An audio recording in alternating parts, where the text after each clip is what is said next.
On behalf of the League of Women Voters of Glen Rock, I am pleased to welcome you to the Candidates Night for Borough Council. My name is Angela Crawford, and I am the organizer for tonight's forum. The League of Women Voters is a nonpartisan political organization that encourages informed and active participation in government, works to increase understanding of major public policy issues, and influences public policy through education and advocacy. Empowering voters, defending democracy is our message. We encourage everyone to go to vote411.org, a one-stop site for information on all aspects of voting in New Jersey, with information about all candidates up and down the ballot. This forum is being live streamed on Glen Rock TV, channel 1316 on Cablevision, channel 32 on FiOS, the League of Women Facebook page, and will be broadcast tomorrow on League of Women's Facebook page, as well as the Glen Rock TV Vimeo page. We encourage the sharing of the League's recording of this event in its entirety, but do not allow editing or making public any excerpts from the recording. I would like to thank our two student volunteers, Mia Goldberg and Anastasia Kuhl. I think I'm saying that last name right. And at this time, I would like to introduce our moderator, Kathy Mick, a League-trained moderator from Fort Lee, who is not from this voting district. Kathy will introduce the candidates and outline the format for this evening.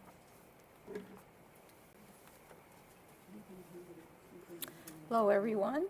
And now it's time to meet your candidates. I don't think they can hear you. Can you hear me now? It's time to meet your candidates. Hello. All right. How's this?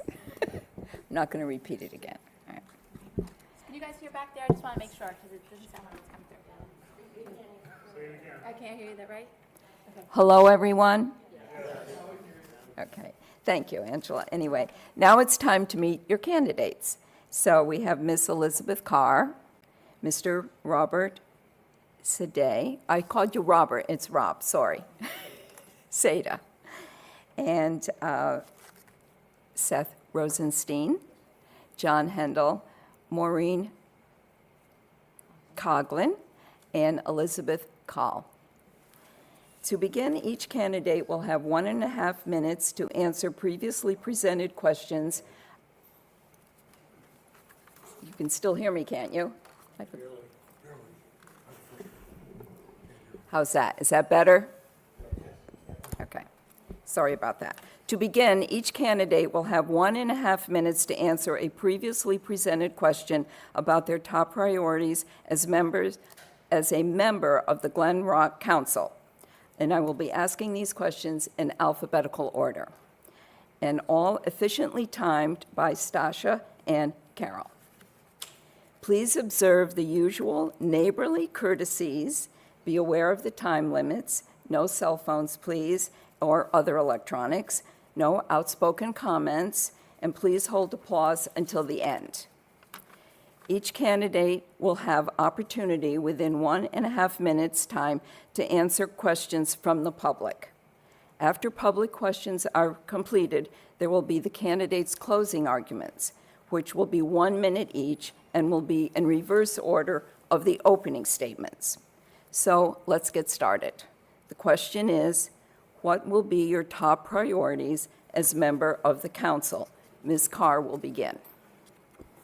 Good evening. Thank you to the League and everybody watching. I am Elizabeth Carr. As a proud 47-year-old resident of Glen Rock, a mother of 2 daughters, and someone who's dedicated decades of consistent service to this community, I know what makes our town special, and I know the time and commitment it takes to keep it that way.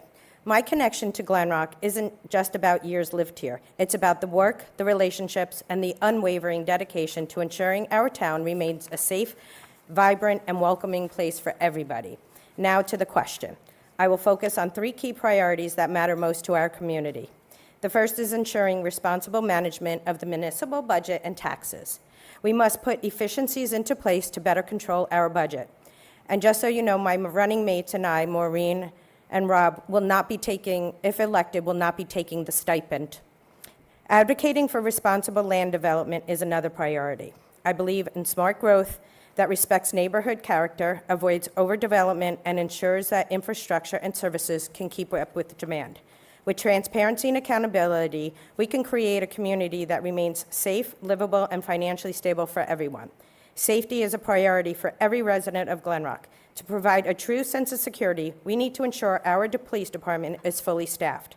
As your representative, I will actively advocate for staffing levels that will allow our police to effectively enforce the law and keep our neighborhood safe.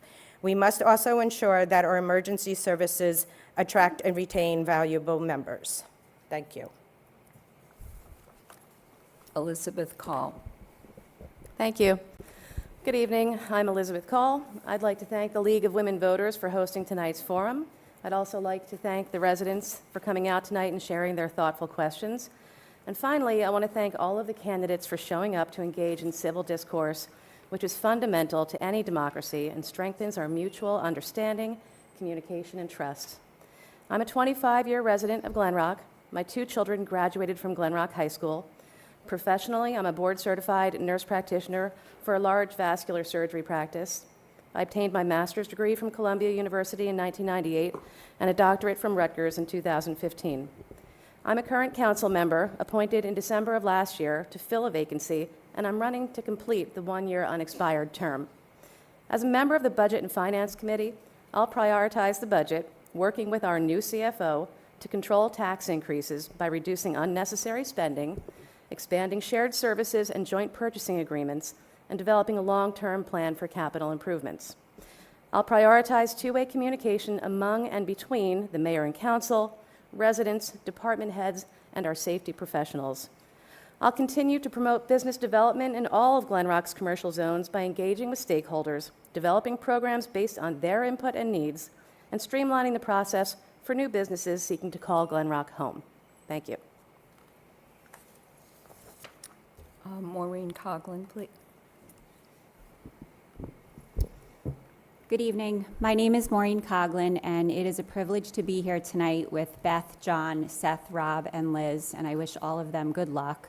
And I want to thank the League for hosting all of us. My priorities are public health and safety, better cost control for the budget, and pushing back against an unreasonable housing mandate. Public health and safety is always a given, but for me, it is also deeply personal. The day of the shooting in Wild Park, the perpetrators ran through my neighbor's yard with a gun and then stood directly across the street from my house, planning their escape while my daughter and her 2 friends were out front doing a video homework assignment. Needless to say, I would like to do my part to ensure the safety of all of Glen Rock's residents. Regarding the budget and more stringent cost control, we need greater discernment between needs and wants. Otherwise, Glen Rock will be a town we can no longer afford to come home to. And finally, this housing mandate is unreasonable for a town that is 2.7 square miles in size. We really need to stay on top of this, or else Glen Rock will become a town we no longer recognize coming home to. Thank you. John Handel, please. Handel, is that correct? Thank you to the League and to everyone that's here tonight. I'm John Handel. I've lived in the town for 25 years, and I've been a strategic communication counselor my whole career. When I think about the biggest challenges in Glen Rock, 3 things jump out at me. First is communication. Every issue we face in this town has communication at its core. Yet right now, we have no one on the council or in our local government who is a professional strategic communicator. I can help fill that gap. Second is embracing common sense solutions built on data and insights. Every policy I've brought before the council, whether it's getting Faber Field fixed or removing the air horn siren at Coleman School, came from listening to people, gathering data, taking a 360-degree view, and finding an innovative solution. And the third thing is financial rigor, discipline, and stability. As someone who manages comprehensive communications programs, I understand finite budgets, fiscal discipline, and achieving specific deliverables. When thinking about Glen Rock, that means maximizing our available assets and making sure we get the most value for our tax dollars. It means finding efficiencies across departments and pursuing more shared services both inside and outside of Glen Rock. I'm looking forward to discussing these issues and your questions here this evening. Thank you. Rob Seda.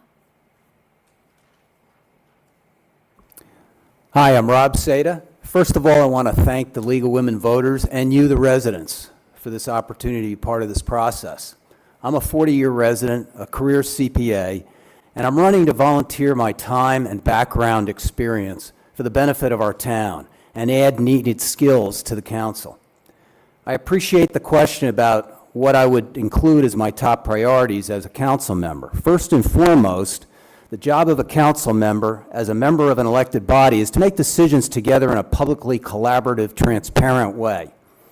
In that framework, and I'm hoping to go into more detail later tonight, my top priorities would include budget and taxes, safety, long-term development planning, and business cultivation. As a career CPA, I will prioritize the budget process, as this has a major impact on our taxes. My experience in this area will be a significant benefit dealing with keeping taxes under control. Safety is another priority area. I totally support our police, firefighters, EMT, and other first responders.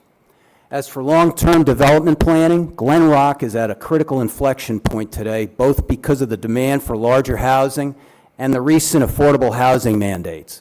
Finally, we need to support and encourage our businesses as they provide a lifeblood for our community. Thank you. And Seth Rosenstein. Thank you, and good evening. My top priorities are keeping Glen Rock safe, affordable, and vibrant, while making sure residents get value for every tax dollar.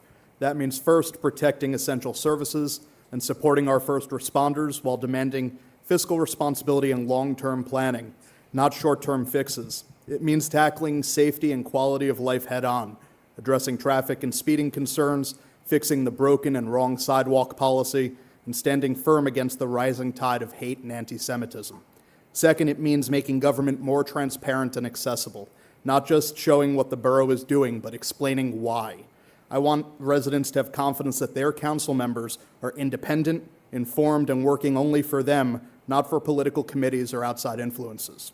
And third, I'm focused on smart growth, replacing our outdated DPW facility through a responsible shared facility project, revitalizing our business district, protecting our trees and green spaces, and expanding options so seniors can continue to contribute to the town they've given so much to.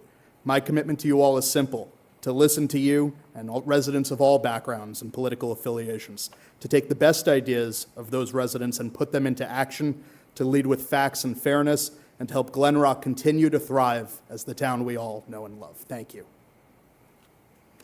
Now we'll have the public questions, which we have here. I'm going to start with one of these, and each candidate will have an opportunity to answer each question, and within the time frame of 1.5 minutes.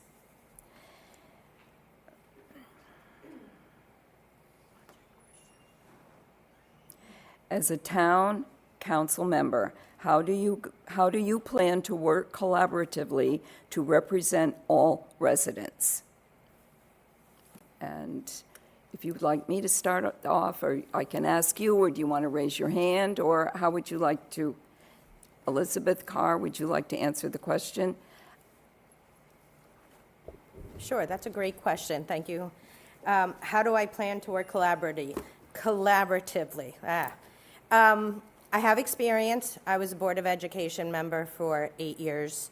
I'm also a public school nurse and public health nurse. So working collaboratively with other people is part of who I am. My years of experience on the board has taught me how to work collaboratively, even if I didn't agree. It comes down to respect for me. It comes down to hearing and as well as listening. And it comes down to constructive conversations. So that's how I plan to work with whoever is on the dais with me. Thank you. Is anyone else? John? Would you like me to repeat the question? That would be fantastic. As a town council member, how do you plan to work collaboratively to represent all residents? Great, thank you for that question. I think everyone should have a voice in town, and that's been something I've done since the beginning of the primary, going door to door and making sure that I'm listening to as many people as possible. But I want to address something that I hear a lot, the use of the word transparency and saying that it means communication. From someone in the communications field, I think it's actually quite different. Transparency means that you get to look through a piece of glass and see what's on the other side. What I want to make sure that we instill is true dialogue. So if we talk about the council meetings, which was brought up before, let's start with our work sessions. I think we need some more structure to those sessions to make sure that there's enough time for residents to have a voice at the end so that they can speak and they're not pushed to the meeting afterward where there's no dialogue whatsoever. Too often these meetings get cut short or people can't speak because of interruptions or shifting priorities. That's not real communication. That's just watching from the outside. That's transparency. I want your input. I want to know your ideas. I'm not afraid of hearing different perspectives because I believe the best ideas come from everywhere, not just from the council table or not just from a select few. So let's move from being transparent or aspiring to be transparent to truly being engaging and listening to each other and hearing what people have to say.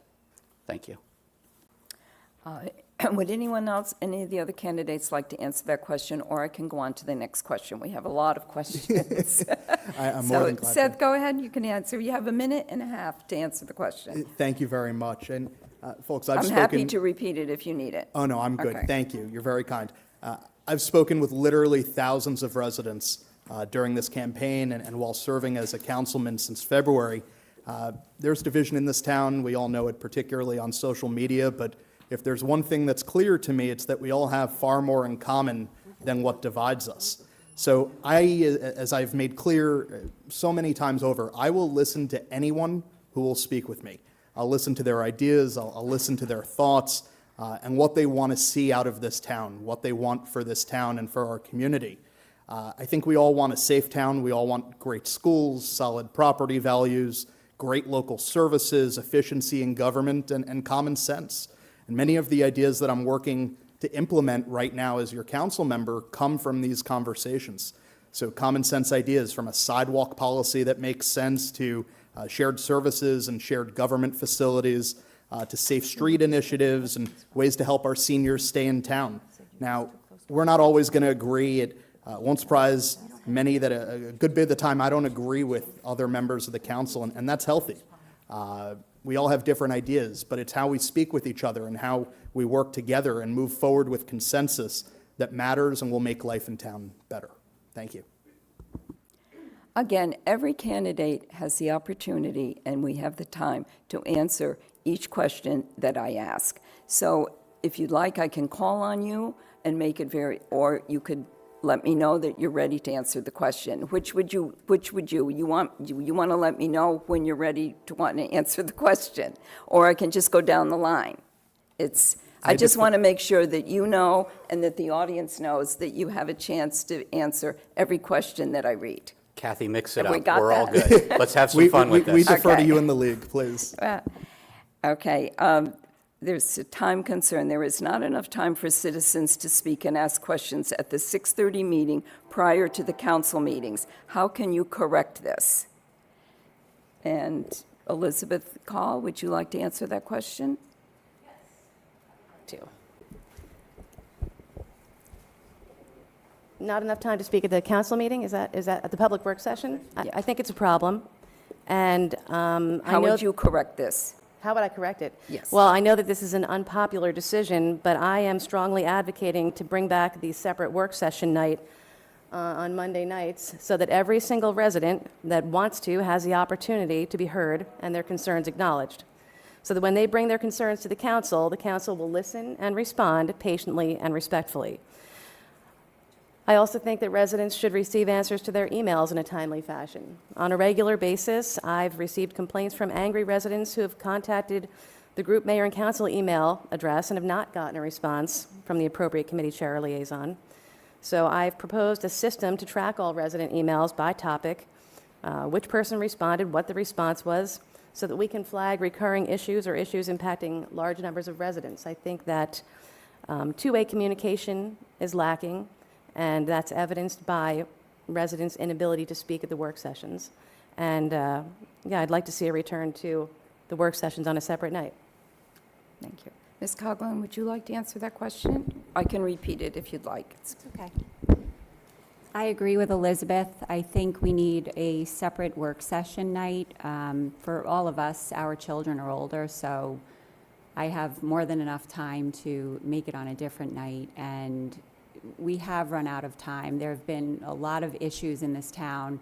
I witnessed it last summer regarding Wild Park, and people don't have enough time. And also, when something happens in this town that is very important, and something like the shooting in the park, we have to preempt what is going on at the council meeting and leave the floor open to the residents who went through a very traumatic event last summer. And unfortunately, it was business as usual up here, and the residents had to wait an hour plus to talk about their experience. So I am all for a separate night. Rob, would you like to answer that question? I can read it again if you'd like. Oh, no, I have. Okay. Thank you. I've spent 35 years running a business, and collaboration, transparency are all key ingredients to running a successful business. You have to communicate and understand and engage in communication with your fellow workers and residents, whatever setting you're in. You have to be able to understand different perspectives and avoid prejudging people. So the best decisions come out of honest collaboration. And I think having a separate night for the work session would alleviate a lot of the pressure that was built up. I mean, I sat through quite a few of these work sessions, especially when the sidewalk issue was being discussed. And you know, it got really stressed and hot in there because time constraints, and I didn't feel that the residents were being treated appropriately. So I think it's a win-win if we can learn to work with everybody and set up a separate meeting. I certainly have the time to do that, and would be willing to go back to the way it was before, having the meetings on the same night. Thank you. Thank you. Seth, would you like to answer this question I'd love about to, timing? thank you. First, I'll note, I love John's comment about transparency. I didn't quite bring my dictionary with me this evening, but nonetheless, I appreciate the point. You know, transparency isn't just about showing what we're doing, it's explaining why we're doing it. So one of the first things that I did when I joined the council in February, and I think I brought an outsider's perspective, was I asked whether we could hold separate work sessions where all the council members could openly speak about the issues, and where all of our constituents, the residents in town, could come and not be cut off from speaking due to a lack of time. You know, we do notice these meetings, it is the law, so if we notice a public meeting for 8 o'clock, we do have to come into this room where we're sitting right now.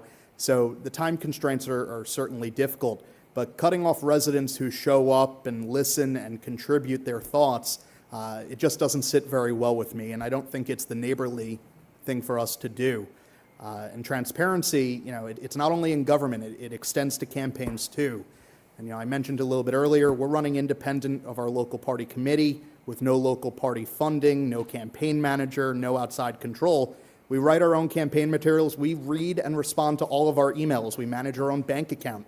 We answer directly to residents. So I think it goes without saying, residents deserve to know who their candidates are and who they're not beholden to. Thank you. Thank you. Elizabeth Carr, would you like to answer this question? I can repeat it if you need it. Sure. Okay.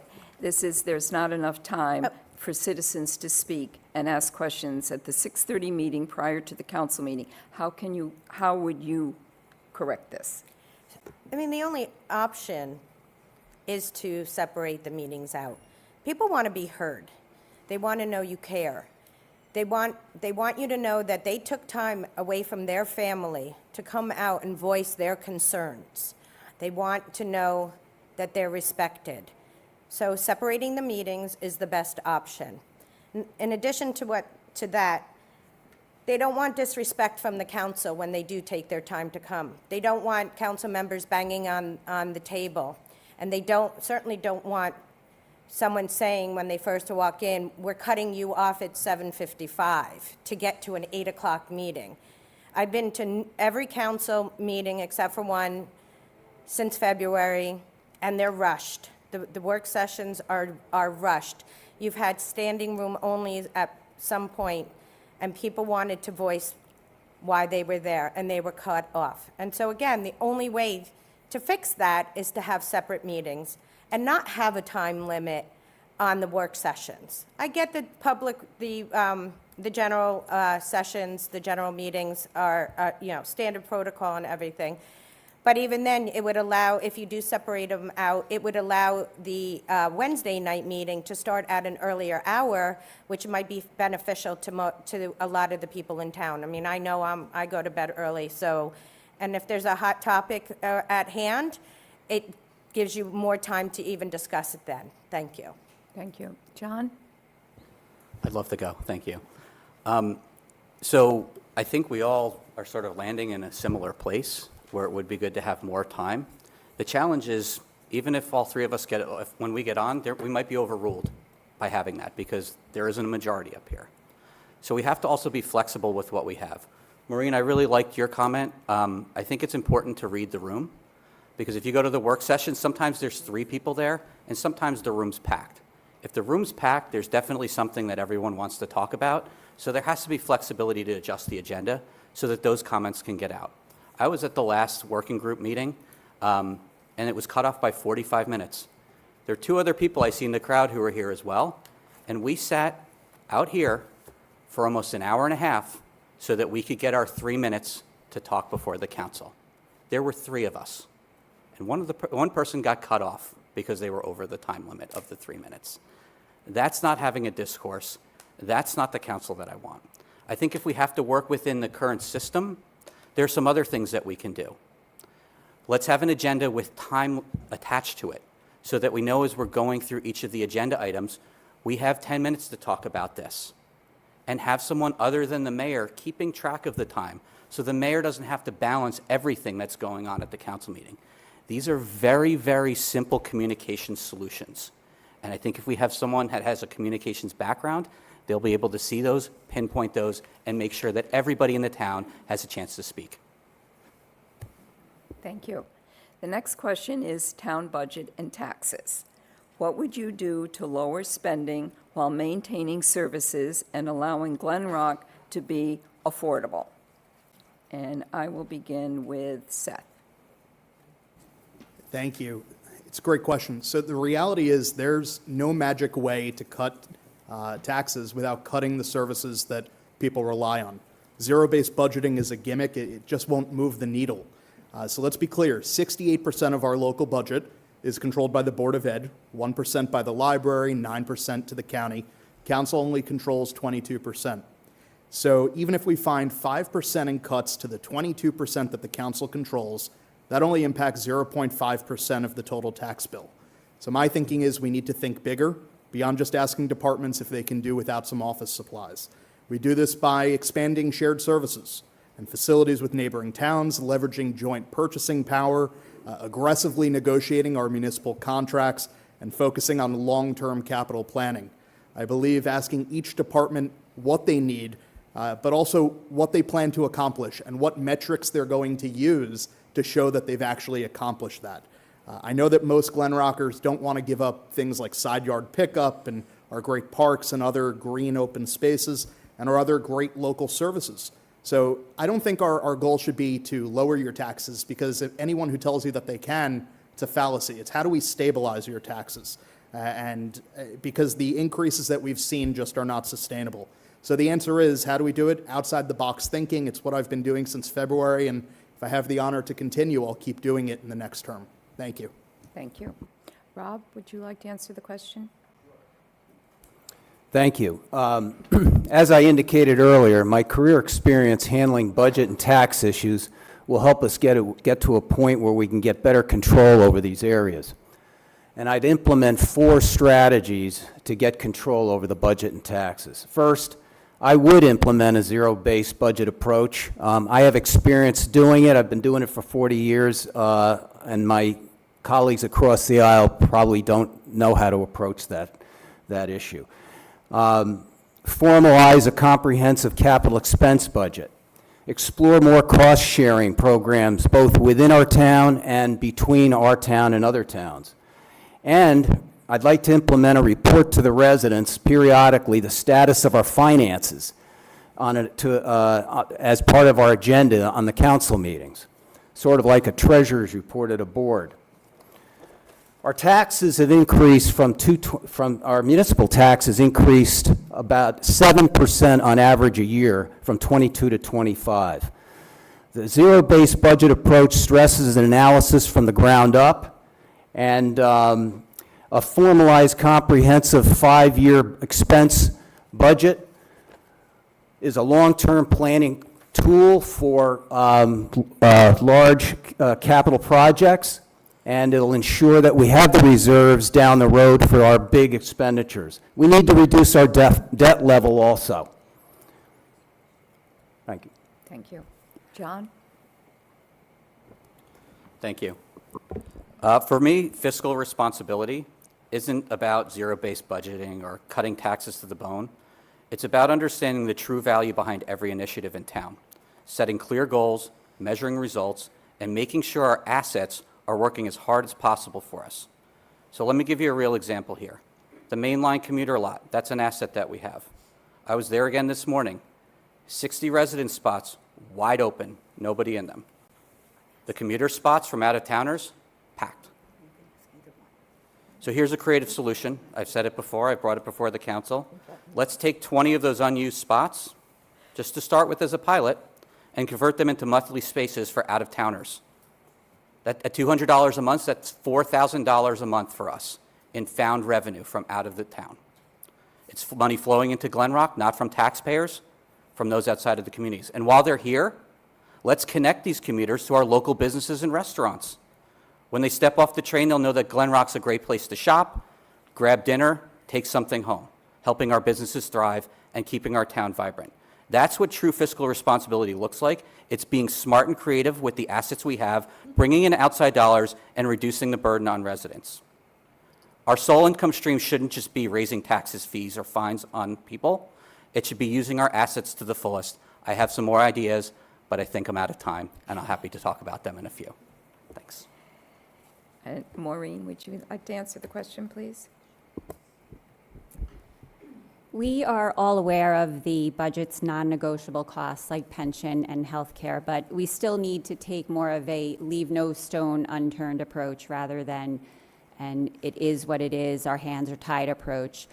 Last year, I contacted Green Acres to find out if we were within our right to repurpose the basketball court that 70% of the residents surveyed didn't use, and we could have added revenue by putting in 3 pickleball courts, charging for badges, and having leagues pay us to use the court.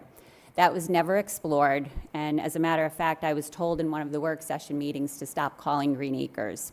Last year, during the New Jersey transit outages, we refunded parking fees. Why would we refund parking fees when the outages were not caused by Glen Rock? We have a new borough administrator starting, and I would strongly recommend that we have a town hall meeting to introduce him and discuss the budget challenges that our town faces now that we are almost through the first quarter of our new budget, and especially since council recently referenced that healthcare costs are going up 36% next year. We also had to replace 3 aging vehicles. We need to manage our infrastructure and assets better. This was talked about 3 years ago at a League of Women Voters candidate night, and nothing's been done about it. Thank you. Thank you. Elizabeth Call, would you like to answer the question, please? Thank you. I agree with John and Seth, obviously, on expanding our shared services. Currently, the one shared service we have that generates any revenue for our community is the municipal court, which we provide to Wyckoff and Ridgewood. It generates about $115,000 a year in revenue, and that's a good start, but it's not enough. I think we can share DPW services such as recycling and composting with Fairlawn. I've spoken with Board of Ed members who told me that in the past, when they reached out to the mayor and council to talk about shared services, they were met with opposition. But I think that there's a strong possibility that we could share expenses between sidewalk repairs, field maintenance, landscaping, snow plowing. I also think we can explore joint purchasing agreements with the Board of Ed and other towns. You know, when our combined administrator and CFO announced her retirement earlier this year, I immediately advocated for the roles of administrator and CFO to be separated out into two positions, and I'm very pleased to say that that has happened. We have a talented new administrator and an interim CFO while we search for a permanent CFO, and I believe having a separate CFO will provide the checks and balances we need to make the tough financial decisions we have ahead. As far as zero-based budgeting, I'm concerned that the concept behind that is redirecting scarce resources to the most needed and productive programs. And while it sounds good in concept, I'm concerned that it will end up in cuts to programs like the Environmental Commission, Pride, Arts Council, and the Stigma-Free Task Force. Thank you. Elizabeth Carr, would you like to answer this question? Thank you. As I stated, an 8-year member of the Board of Education, I have extensive experience of reviewing upwards of a $55 million budget, and that included reading a 300-page budget sheet where I looked at line item by line item. And that's what I chose to do this year when I participated in the borough meetings, to the point where I found some discrepancies that I brought up at a town council meeting that were not caught by current council members. So I do have that experience. I would continue to follow through on that. What we need, more importantly, to control the budget, excluding fixed expenses, is a five-year long-range facility plan. That gives us an idea of what expenses we need to budget for. Our equipment, including the DPW, our roofs, our bathrooms, everything, our courts. We have a turf that has a lifespan of about 10 years. We're already 2 years into it. We should be allocating money into that line item to start budgeting for it. How about having our certificate of occupancies closed at an earlier rate? There's so many houses that are sitting with a temporary CO that are not charged the appropriate taxes. That would bring in revenue as well. Thank you.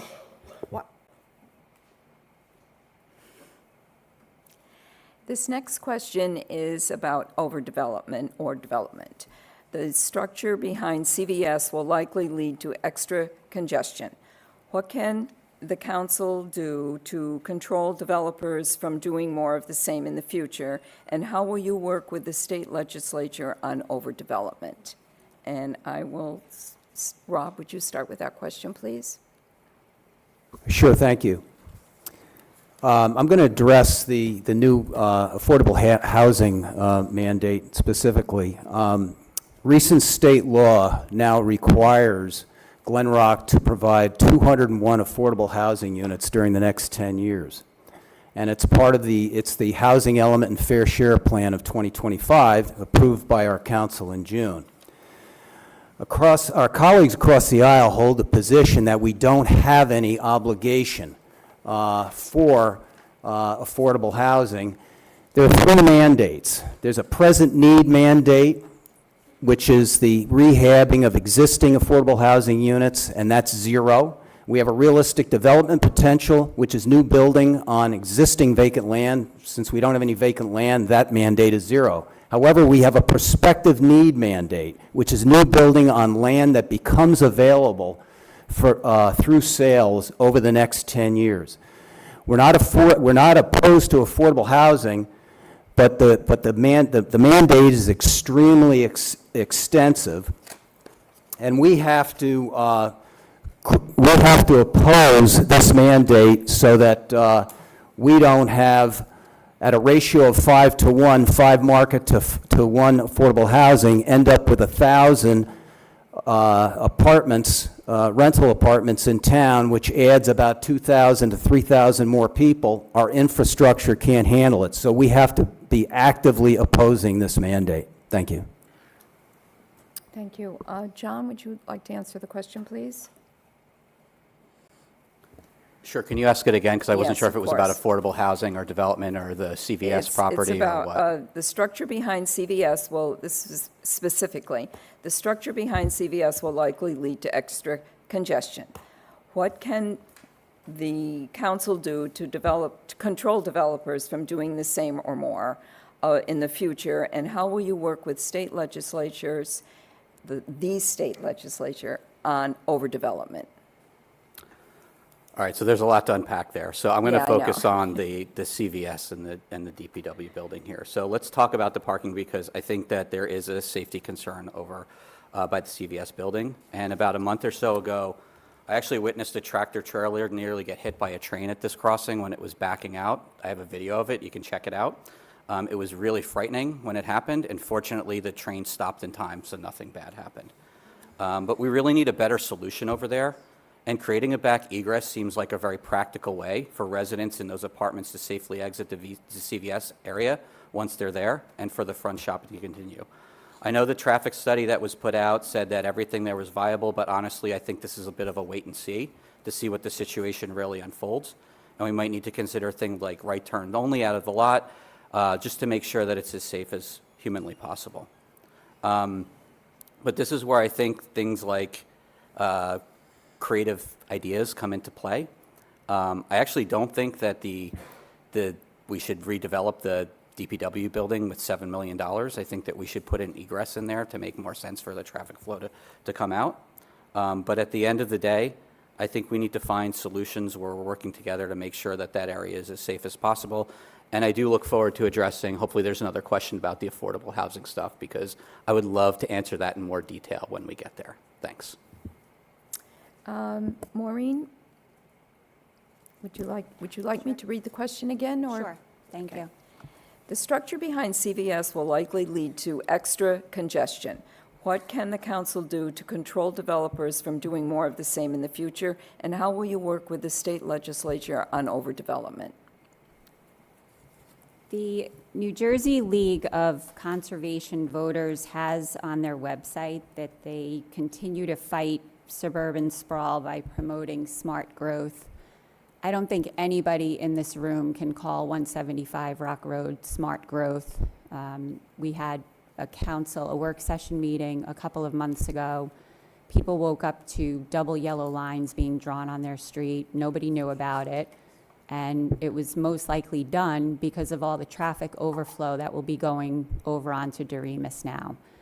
And it's ironic that we call this whole thing the fair share housing element because there is a very unfair element as it pertains to Glen Rock. 201 units seems very unreasonable for a 2.7 square mile town.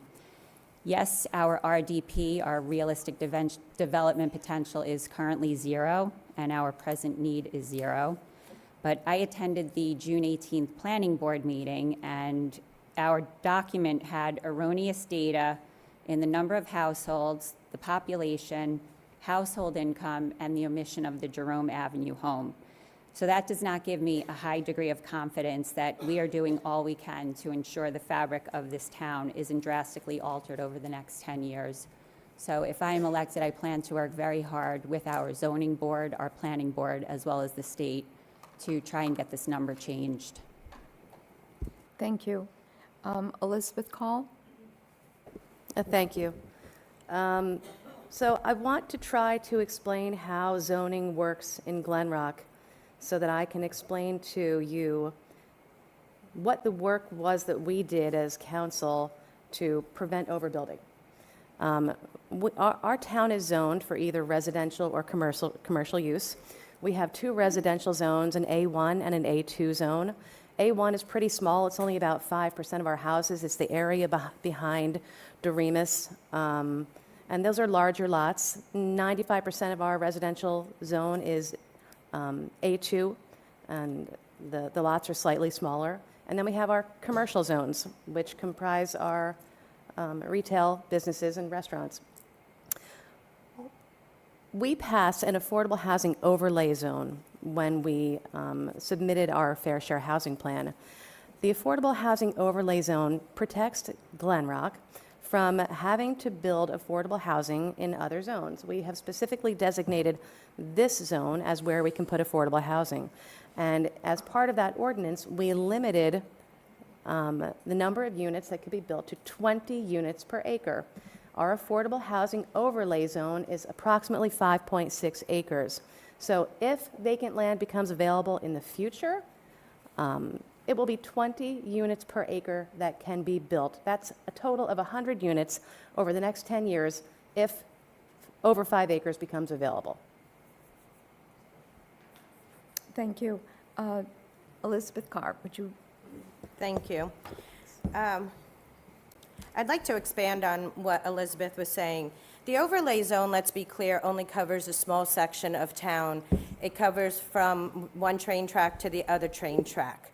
And while, yes, it allows for affordable housing to be built there, it doesn't protect other lands, big properties, such as Perry's Florist, Kilroy's, or even the property above, on Prospect Street, the strip mall that was just sold for $24 million. High-density housing is not a terrible thing when it's done appropriately. However, it does have negative impacts. DPW, it violates the stormwater, the municipal stormwater sewer system, the MS4, by significantly increasing impervious surfaces, which leads to a greater volume of untreated stormwater runoff. I would join the lawsuit.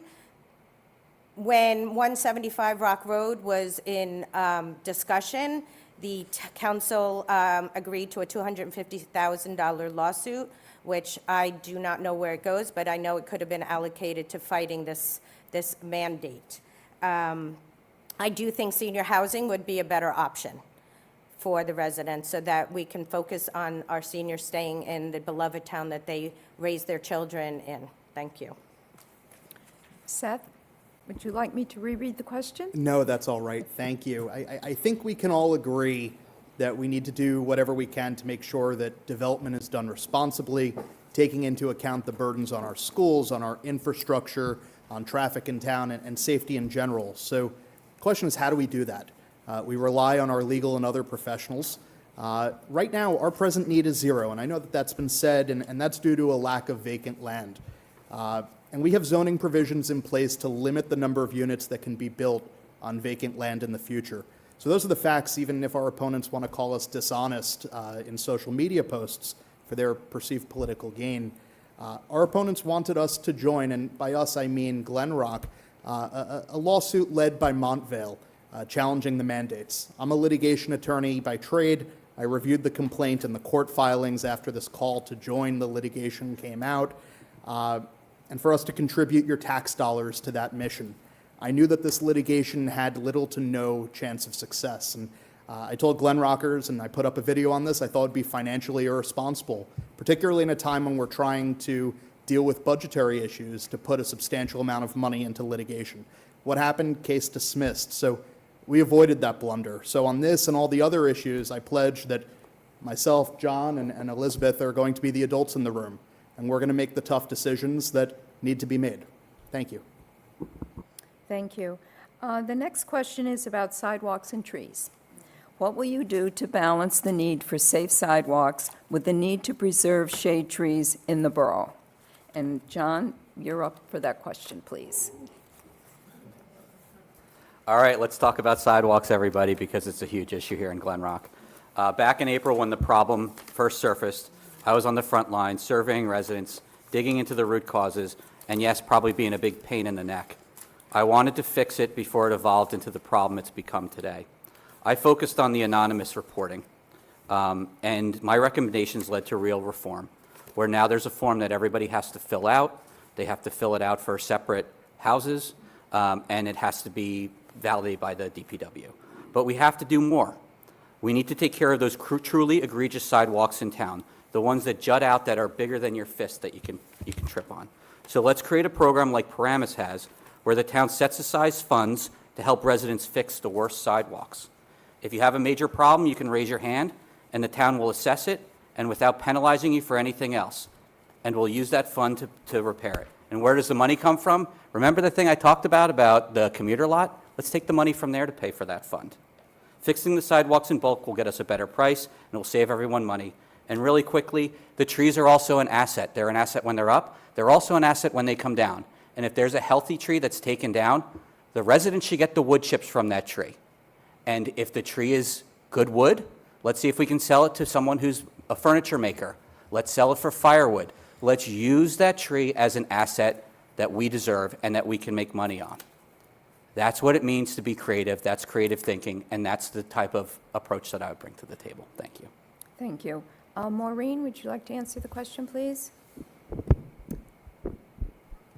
I only ever knew of sidewalks being repaired when you sold your house. So on May 14th, when we had a pretty crowded room in the work session, it became pretty clear that there were a lot of angry residents. And this was another example of something, a big issue for this town, dragging on for the entire summer.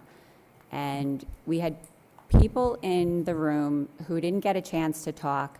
There was one woman in there who said if she had to choose between paying her medical bills or paying for the sidewalks, she was choosing her medical bills. And this would have been a great time to have a special meeting or do a town hall. And as far as I'm concerned, it should have been a rescind and refresh and get everybody in the room, DPW, Shade Tree, Council.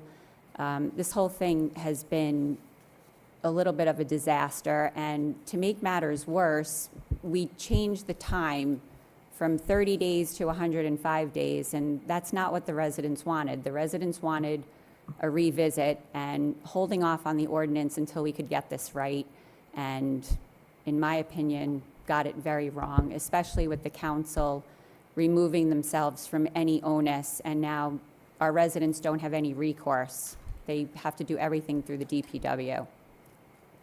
Thank you. Elizabeth? Yeah, I agree with you, Maureen. It's a terrible situation, and it's not over, and it's ongoing. When the first round of sidewalk violations were reported this spring, I asked the council to suspend all violations until we could come up with a fair and equitable solution. I asked that a committee be formed, including concerned residents, Shade Tree Committee, and DPW representatives. I researched and proposed a municipal-wide sidewalk program. Unfortunately, my request was voted down. The one thing that was accomplished was what John mentioned, and he was instrumental in achieving for us, was halting the anonymous mass reporting by setting up an online form that requires the name and address of the individual reporting. So while that has stopped, our sidewalk inspector, by directive of the council, I do not blame our inspector in the least, he continues to issue violations based on the hundreds of complaints that were filed over the summer. Residents are outraged, and rightly so. The sidewalk issue is further complicated by town-planted trees that are raised into slabs. I think the town should share in the responsibility of repairing sidewalks displaced by town trees. I also think we need to protect our shade tree canopy by exploring all possible options before shaving roots or removing trees that are healthy to replace sidewalk slabs that are offset by a half an inch. I will continue to advocate for a municipal sidewalk program that would inspect one section of town per year and proactively address the most egregious slabs in each area. The town could contract with a company to negotiate a lower rate for residents because the work would be done in bulk, and I maintain we need a comprehensive approach. Thank you. Elizabeth Carr, would you like to answer the question? Thank you. You want me to repeat it? Sure, you can repeat it. It's what will you do to balance the need for safe sidewalks with the need to preserve shade trees in the borough? Thank you. First and foremost, I'd like to thank Boaz Cohen for bringing this horrible situation to light. It is because of his dedication to the residents of this town is how we found out about it. So thank you, Boaz. Second thing is I have been actively vocal at council meetings, pleading for it to have a halt to the violations until this situation is fully rectified, which in my head, it's not fully rectified because you still have residents who are coming to council meetings voicing their concerns. Hand in hand with the sidewalk is obviously the trees situation. My research has showed that locally, Paramus, Wayne, and Hawthorne are responsible. They take responsibility for replacing the sidewalks where the damage is caused by a borough tree. So I do think that that should become an option for us. I'm also of the understanding now that the live trees are coming down in order to fix the sidewalks. So it's like, what comes first, the chicken or the egg? Do you fix the sidewalks, or do you change the shade tree policy? I think that really needs to be looked at more importantly between the Environmental Commission and the Shade Tree Committee. What I don't agree with is $750 and a 14-page application to remove a tree on your property. It's your property. Thank you. Seth, would you? I think it's fair to say we all want safe sidewalks, but the policy that's being enforced right now, it's not reasonable, and it puts an immense burden on homeowners. And I've fought to combat this inequitable policy. I've met with hundreds, if not over 1,000 residents at this point to talk about this issue, to solicit ideas. I've surveyed surrounding towns and their policies, which are generally less strict than ours. 1/4 of an inch is really an absurd standard. It's the ADAAG, the Americans with Disabilities Act Accessibility Guidelines standard. That only really applies to new construction and after substantial renovations. So the idea that your sidewalks that are just there and you haven't done anything substantial to your home, it really is not befitting of that definition and appropriate to apply it. I asked the council over the summer. I said, let's create a committee of neighbors, shade tree advisory committee members, professionals and interested residents to come together and to look at the issue. Only Elizabeth Call and I voted for it. Anonymous reporting was stamped out for future reporting, but somehow the borough is still issuing violation notices for anonymous reports before the policy change. I share my neighbor's frustration, and I take this very personally. And let's be clear, this is a borough issue. Borough trees are involved. They play a big role in the sidewalks coming up. These slabs are not lifting themselves. So we need a balanced policy that takes all these things into account, and I'm committed to continue pushing for that. Thank you. Thank you. Rob, would you like to answer the sidewalk tree question? Thank you. I'm going to echo a lot of what's been said. I think the bottom line for me is that, especially the sidewalk issue, lacks a lot of common sense. I went to these work sessions, and people came in with pretty legitimate gripes on how they got cited, and they were condescendingly treated. And I believe the council really pushed off their responsibility, instead pushing it onto the DPW to handle it. And a common sense thing to me would have been, somebody from the council saying, look, we'll come out, we'll take a look, we'll bring the DPW with us, and take a look at the situation. There's probably 10 or 15 situations that could have been settled with this kind of approach, and we wouldn't need another ordinance. So I think more common sense really needs to be part of how we make decisions at the council, without going right to the ordinances and saying, oh, we need another legal regulation to govern how we're living. So anyway, thank you. That's my thing. Maureen, you get the next question. It's about policing. How will you support our police during doing their jobs to protect the public?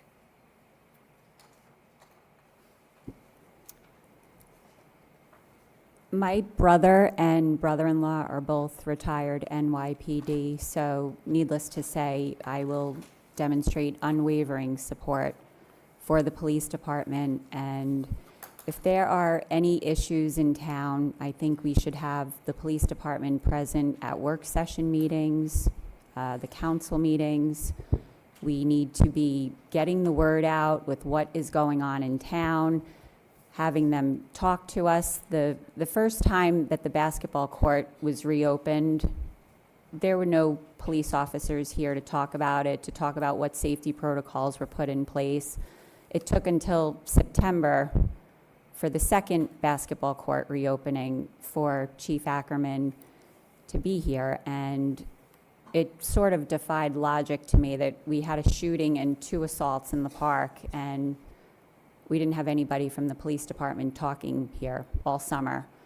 So we just need to keep the residents informed, and if we have a situation like we had recently with a convicted stalker living in town, we should have the police officers here to give everybody some peace of mind. It's just the logical, common sense thing to do. Thank you. Elizabeth Call, would you like to answer that question? Sure. I want to say I had the pleasure, really, for the first time this year as a council member, of interacting with the chief and our other officers. And I have to say, I'm so impressed by their professionalism and how they prioritize our community. And we had a busy year with the police this year. When I came on board, through our first budget cycle, it became apparent that their overtime budget was extremely high. And when we asked why, it was because they were severely understaffed. And so the mayor and council and police chief worked together this year to expedite the hiring of 3 new officers to fill all the vacancies on our force. This brought them up to full staffing levels and reduced the overtime burden on them. And we ensured that asset forfeiture funds were used to cover overtime expenses and to offset the costs of police equipment, including a new drone for the Office of Emergency Management. We promoted our first captain in years, Captain Trover, which is pretty exciting. And we negotiated a new PBA contract this year that I think is really great terms for our community and for our public servants who do a tremendous job, and I have full faith in their abilities. Thank you. Elizabeth Carr, would you like to answer that question? Thank you. There's one subject that is near and dear to my heart. 47-year resident. I've known every single police officer since I'm 11 years old, and I can't stress any more than I'm able to that they are a great department. The one thing that concerns me the most is that we are completely understaffed. In my research, according to state standards and comparing to departments around us, we are grossly understaffed. The average for our size town is 28 police officers. We have 24.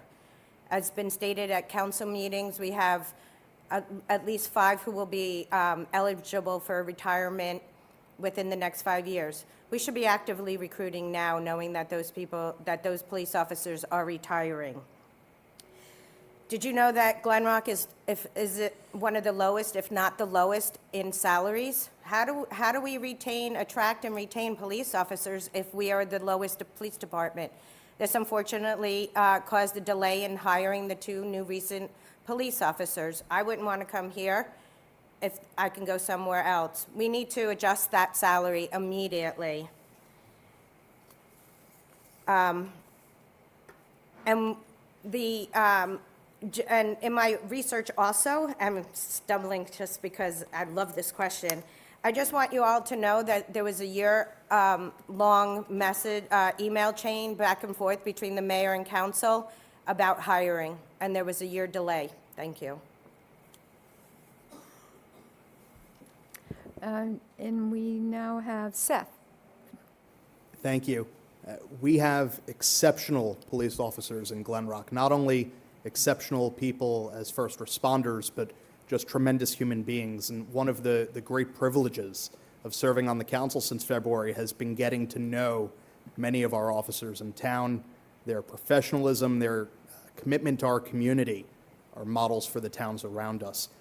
I'm very, very proud to support them and their leadership, supporting them by following their leadership's example, their recommendations, like we did after the horrific shooting at the basketball court, not reacting politically, but listening to our experts and putting into place what those recommendations are. And for me, it's important that we support our officers where it matters most, not only ensuring that they have the resources that they need to do the job, but with words and true appreciation, because we all know it's a very dangerous job. It's a stressful job. And if our appreciation can make that job a little bit easier, and a little less stressful, I think that's well worthwhile. So my job as a councilman with regard to the police department, as I see it, to make sure that they have the resources that they need to keep Glen Rock safe, to look out for any grants or other financial resources that we can get that may make this town safer, and to do whatever we can to strengthen the bonds between our residents and members of our police department. Thank you for the question. Thank you. Rob, would you like to answer the police question? Safety is absolutely a top priority, and we have to listen to the advice of our police, fire, EMT, and other first responders. And we have to let the police be able to do their jobs enforcing the law. And I totally support their efforts in every way that we can.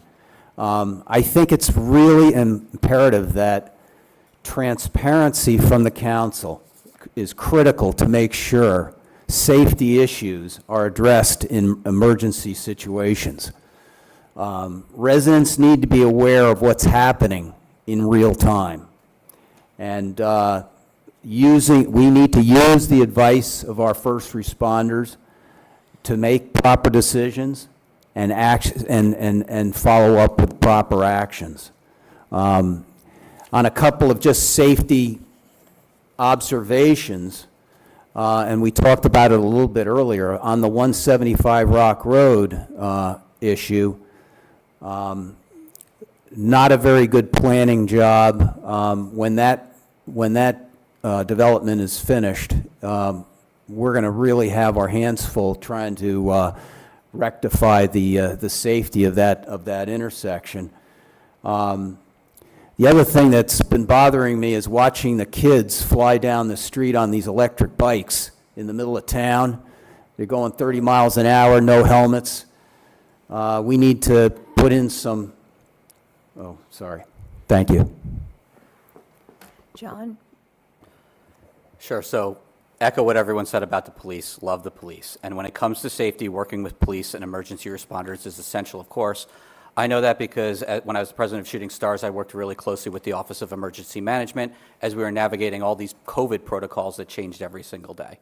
They're the experts, and listening to their recommendation is always the right starting point. But our responsibility as leaders doesn't end there.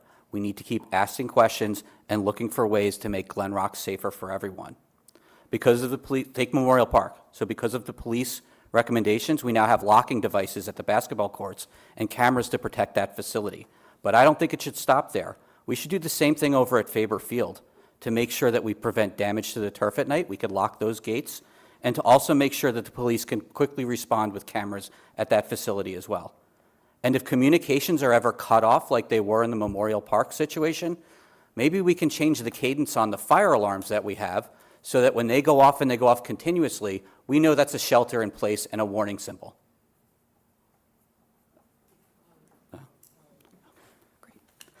We also have to look out for our kids, especially around schools. I'm an advocate for crosswalks at Coleman. If you've ever come to the council meetings, you've heard me say we need another one there. And I'd love to see more flashing beacons by Oxford and Boulevard where there isn't a crossing guard so kids could be safe as they're crossing the street there. Let's also put one over at the county park so that when people are crossing from Allen across Prospect, those cars actually slow down. We have to keep working together, listening to our experts, and looking for practical ways to always make our town as safe as possible, and that comes when we work with all of you to find these safety concerns. Thank you. All right, the next question. Did everyone get to answer that? I didn't leave anybody out on the police question, did I? According to my chart, you all answered it. John just addressed the street safety, but I'm going to begin with Elizabeth Call on this question. Plans to improve street safety. Do you have any, what plans do you have to improve street safety in Glen Rock? So this is a subject that we've been revisiting all year, thanks in part to John and his never-ending communication with the council and his drive to have us do something about the crosswalks and the flashing lights. Officer McGovern, he's our traffic safety officer, and we rely on his input considerably when we talk about where we can put crosswalks and flashing lights and stop signs. And we get literally dozens and dozens of emails from residents. Every resident wants something on their street. We can't possibly accommodate every one of those requests all at the same time, and so we have to prioritize them. And Officer McGovern helps us to figure out through actual data and research and statistics which areas are problem areas and which areas to prioritize. And so, we have limited funding, but we're always looking for more. We're looking for more grants. And as money becomes available and we can afford more of the flashing signs and more of the crosswalks, we put them in and we prioritize the areas that need it most. And hopefully we can satisfy everyone at some point. Thank you. Elizabeth Carr, would you like to answer the question, please? Can you just read? Yes, sure. Thank you. It's, what plans do you have to improve street safety? And what will you do to keep Glen Rock safe? Well, right now, I actually don't have any plans. I'd like to collaborate with the other 5 council members, as well as the traffic officer and the police department, to see what options there are. I would recommend exploring bike lanes to start. Another idea is really ramping up safety protocols around the schools at drop-off and pickup. I think that is a huge priority, as well as speeding. How do you do it? Is it issuing tickets? Is it educating? That's something that I would like to explore. We celebrate our readers every year. How about we celebrate our walkers and have some sort of contest on who walks the most? Not only does it create less traffic on our streets, but it creates healthier children and adults who may walk with them. So, there are many ways that we can try and control safety, increase safety, but if there isn't a buy-in by all the residents, I'm not really quite sure how effective it would be. So I would ask, in addition to creating these new safety plans, for everybody to be supportive of them in order for them to be effective. Thank you. Thank you. Seth, please. Street safety question? Yes, it's a great question. And, Elizabeth mentioned this, Elizabeth Call. John Hendel deserves an awful lot of credit and recognition for the work that he's done on this issue. He took a topic that really wasn't at the front of people's minds, and it's an incredibly important one, and he made other people listen.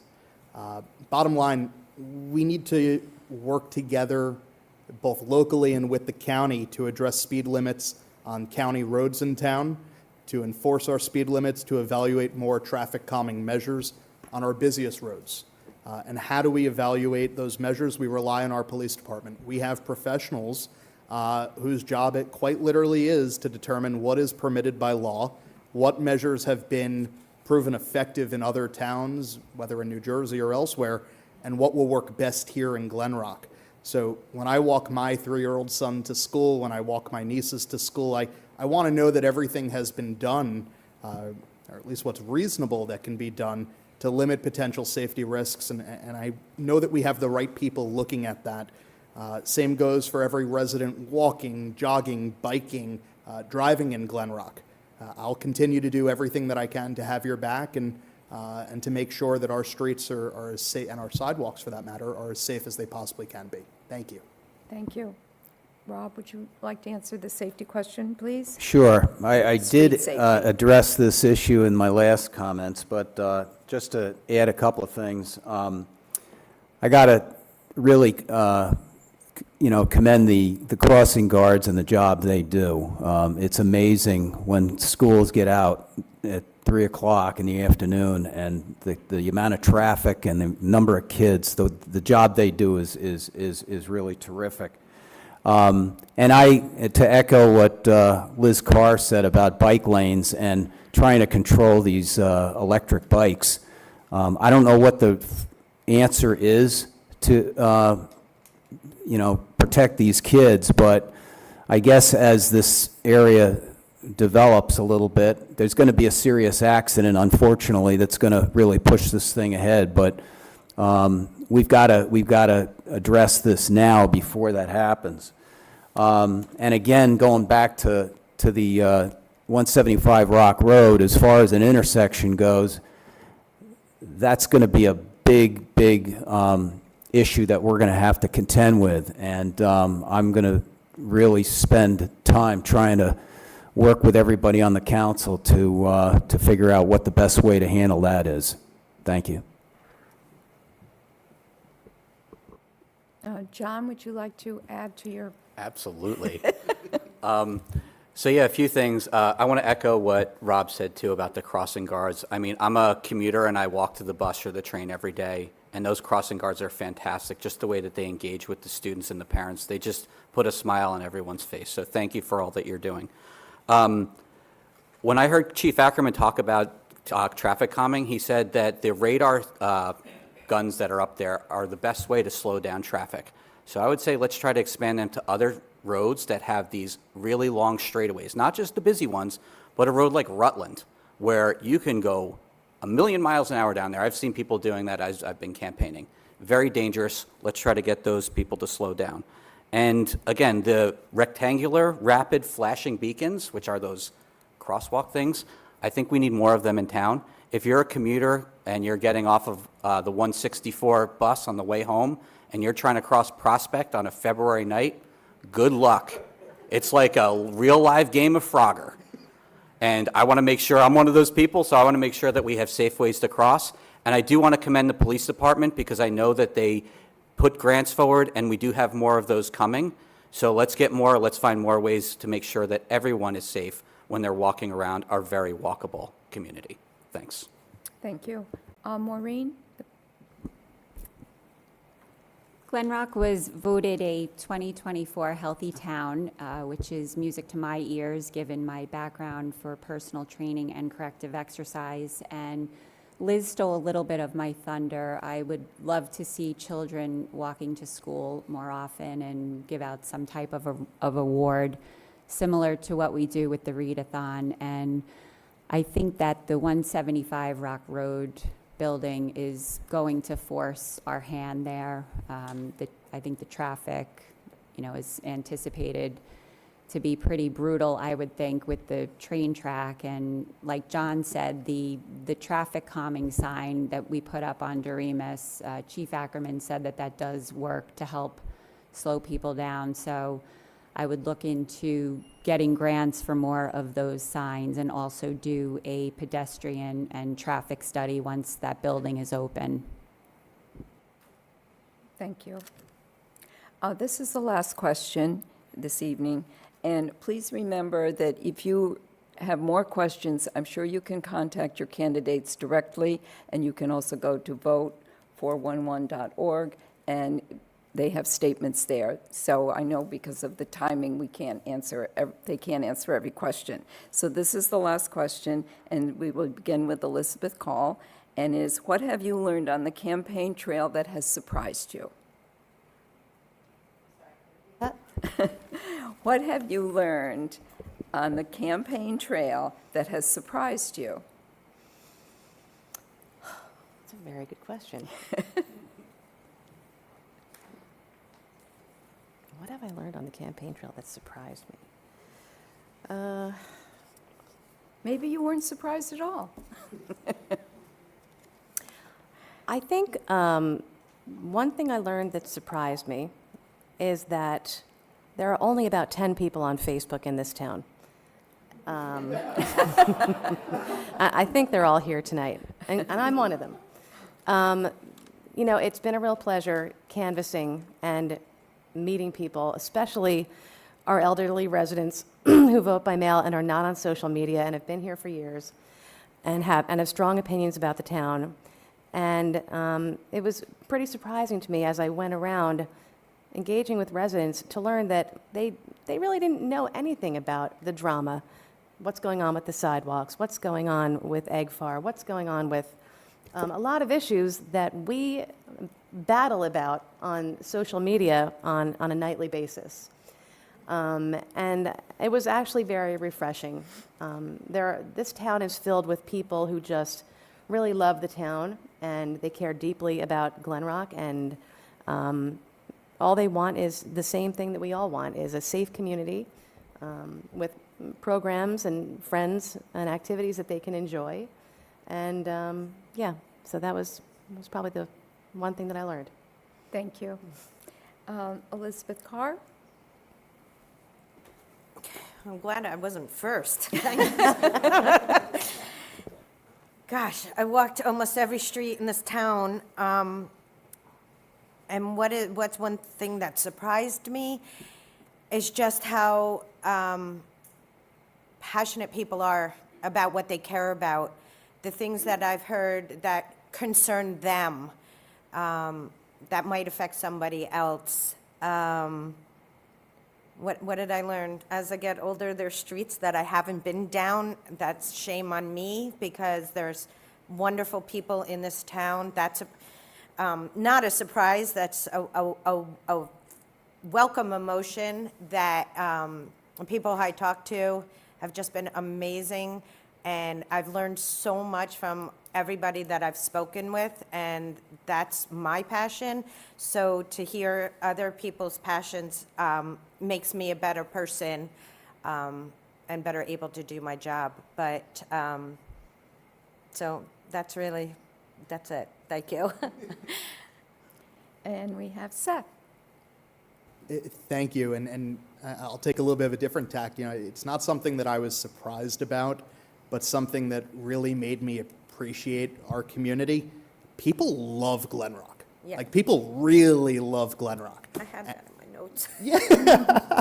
I mean, I think you can tell from the six of us up here. I mean, we really do get along. And like I think I said earlier, we have much more in common generally as Glen Rockers than things that take us apart. People here love their neighbors. People are reasonable. We're all part of this amazing community, and aside from a handful of keyboard warriors, they don't care about political parties. They don't care about what you look like, where you come from, what religion you worship, if you worship at all. This is a special place, and it didn't surprise me because I always knew it was a special place, but it just made me appreciate it that much more. As I go door to door and I speak with people and get to know people who otherwise I may never have met. This has been a remarkable experience, and I really do treasure this community. And being on the council, it's a privilege. It's not because I enjoy going to these hour upon hour meetings. It's because I really think that I can make a better community for my son, for my nieces, for my family, and for all of your families. So I thank you for the opportunity, and thank you for the question. Rob? Thank you. I spent days and days walking the streets, and I think the most enjoyable part of that whole thing is just meeting the people. And as was said, they are passionate about the town. The people really love this town. I only got one door slammed in my face, and I got sprayed with the hose once. That's it. So I found I feel like it was a win-win. So, it made me want to reach out even more because I'm not a political person, but I'm a collaborative type person. I like to talk to people. I like to understand what they are and what they're all about. And, in business, I spent many years, and we had every type of person in our office, and we all learned to collaborate together. And it's a great thing when you can really reach across the aisle with somebody who doesn't agree with you at all and come up with a solution. And to me, that's the answer to where we're going. So thank you. It's been a privilege to be part of the process. Thank you. John, any surprises on the campaign trail? Sure. I mean, Rob, there have been some pretty hot days, so that hose might have felt pretty good. I've actually been door to door twice. I'm finishing up the second round here. And what I'm always floored about is that people actually open their doors. And when you ring on the doorbell, they invite you in, and they want to talk to you about the issues. And like everyone said here, they don't care if you're a Democrat or a Republican. They care that you're a Glen Rocker. And they want to make sure that you're doing things to make the town better. And that's what this is all about, guys. It's about picking the 3 people up here that you think are going to make the town better for you and your family. mean, I think I'm one of those people. But I've also found like a lot of people have the same mailbox and the same doormats too. It's just everybody. Well, there are a couple that don't, but most of them do. You're right. You're right. The last thing is that every neighborhood's different. You turn a corner and go down a block, and the issues that those residents feel can be vastly different than the people right around the corner. That's why it's important that everyone has a voice and everyone has a chance to express their concerns. And we really have to come together for everybody in Glen Rock. It's not about a select few. It's about us as a community. It's about embracing the diversity that we have and coming up with the right solutions that are always going to make our town the best it can possibly be. Thank you. Maureen? One of the things that I learned about is we have a section called the G Streets in Glen Rock, which I did not know. So that was interesting. Another thing that I learned during this campaign is how hard public servants in this town work. I have a new appreciation for everybody on the council. I may not agree with a lot of the things that they do, but I have huge appreciation, and I just wish we could do something about the social media issue, because as thick as my skin is, there have been instances where I've been pretty upset about things that I didn't think were going to upset me. And I have an open door policy. If you want to call me or email me or just come and knock on my door, I would much prefer to have face-to-face conversations with everybody rather than interact on Facebook. So if we could do anything about that, get people off Facebook and out enjoying each other's company, that would be a great thing for the town. And most of all, what the six of us are doing up here, you have to really, really love this town, because I think I need a math tutor to try and figure out egg far, and it is a lot of work, and I'm more than happy to do it because I love it here. So thank you for listening.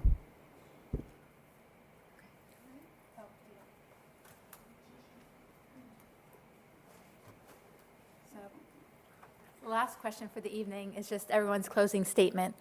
So I'll do in reverse order because I think Elizabeth Cole went first, so I'll start with Liz Carr. What? I said I don't care to start again. Oh, you started? All right, then. I'm going to start from the middle then. John Hendel, for your closing statement. You have 1 minute. First, thank you to the league and for everyone for coming. I think when we look at the biggest issues in town, I'll say it again, communication's always at the center. But no one on the council or in our government is a strategic communications professional. And if you really look at the problems we've encountered, you can see the impact of that missing piece. As someone with nearly 30 years in the communication industry, I understand how to manage finite budgets and provide effective solutions. And I've actually done that here in the community time and time again. My approach is simple. Use data and insights to drive toward the best possible solution. Prioritize actions over promises and specifics over buzzwords. And make sure all voices are heard rather than claiming to be the voice for all. When I challenged the status quo in the primary, I had no resources, so I rolled up my sleeves and I got to work. If that's the kind of energy and approach that you want, then I'm your guy. I always make sure I'm working with you and finding solutions that benefit the community, because that's how we truly come together for Glen Rock. Thank you. Thank you. And just a reminder, it's a 1 minute closing statement. Rob, you're next.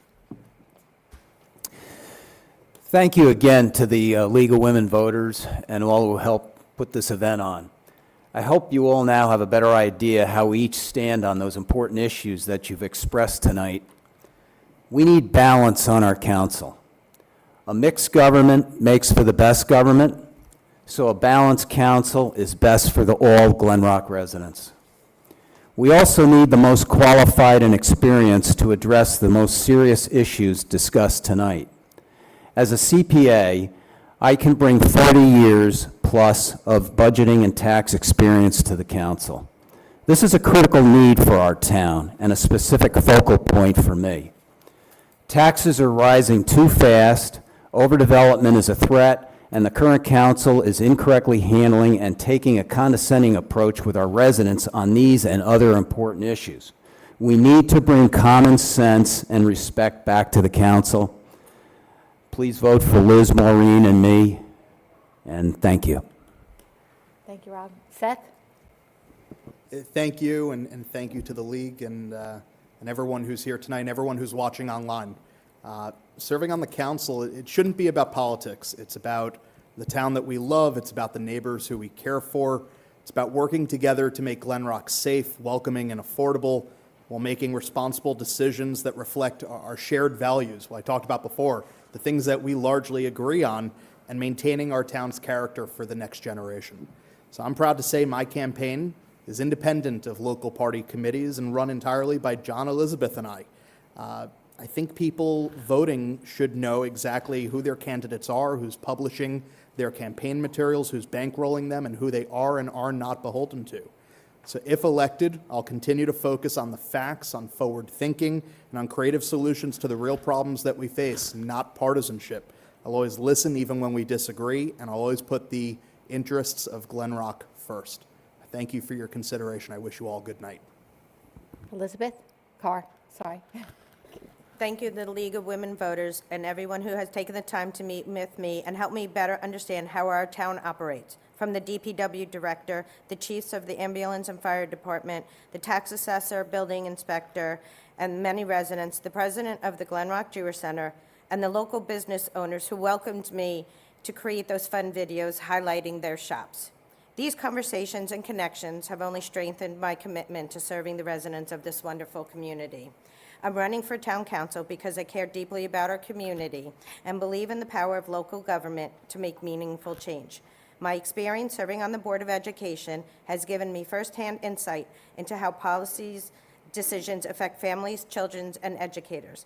I've seen the importance of listening to residents, building consensus, and working within a budget, all skills I'm ready to bring to the broader work of town governance. Through my years of volunteering, either in the Rec Advisory Board, the Volunteer Ambulance Corps, the Board of Health, I've had the privilege of working directly with neighbors across many walks of life. Did you say stop? Okay, sorry. To be continued. Thank you. Maureen? I love the scene in A Few Good Men where Tom Cruise, referring to the two Marines on trial, asks Demi Moore, "Why do you like them so much?" And her reply is, "Because they stand on a wall and say nothing's going to harm you tonight, not on my watch." I am by no means comparing council duty to Marine duty, but rather speaking metaphorically to let residents know if I am elected, my goal is to not have residents attending work sessions or public sessions, not on my watch. In other words, we, the council, have your back. Take care of yourselves, take care of your families. Trust us to take care of our community. My goal is to speak to a mostly empty room. To me, that is the benchmark for a well-functioning government. I will strive for this by bringing the same broker-client fiduciary responsibility I practiced during my career to each and every resident in our community, and I hope to do this with love and kindness, logic, and even a bit of levity. Thank you to my family for their love and support. Thank you to the audience for participating, and thank you to all of my fellow candidates and the League of Women Voters. And I humbly ask you to push the button for Carr Seda Coghlan on November 4th. Thank you. Elizabeth? Cole? Thank you. Once again, I'd like to thank the League of Women Voters for hosting this forum tonight. This community and its residents are my top priority. If elected, I'll continue to engage with residents, listen to your concerns, and advocate on your behalf. As a new council member, I learned this year that it takes several months to get up to speed, learn the ropes, figure out how to move initiatives forward, make motions, propose resolutions and ordinances. That's why full terms are 3 years. I'm bringing a year of valuable experience to this one-year term as both a member of a council and the planning board since last December. As a licensed healthcare provider, my professional integrity is of the utmost importance. As a nurse practitioner, I bring the ability to triage, quickly assessing and prioritizing tasks and projects to determine the most urgent and impactful items that require immediate attention and resource allocation. I've heard over and over that the council needs diversity. John Hendel, Seth Rosenstein, and I bring that diversity from communication and public advocacy to law and business expertise to health, public policy, and safety. And I hope we can count on your vote in November. Thank you. Thank you. I want to thank again all the candidates, everyone for attending. Everyone did a great job. And again, to our volunteer students, Mia and Anastasia, great job. To the League of Women Volunteers, the timekeepers, and the women who vetted your questions. And also, thank you. And again, if you want to find out more about how the candidates, you can check Vote 411. We've been posting some of the responses to the questions from our survey that we developed questions based on what we got some feedback from. So check vote411.org. Thank you. Oh, thank you.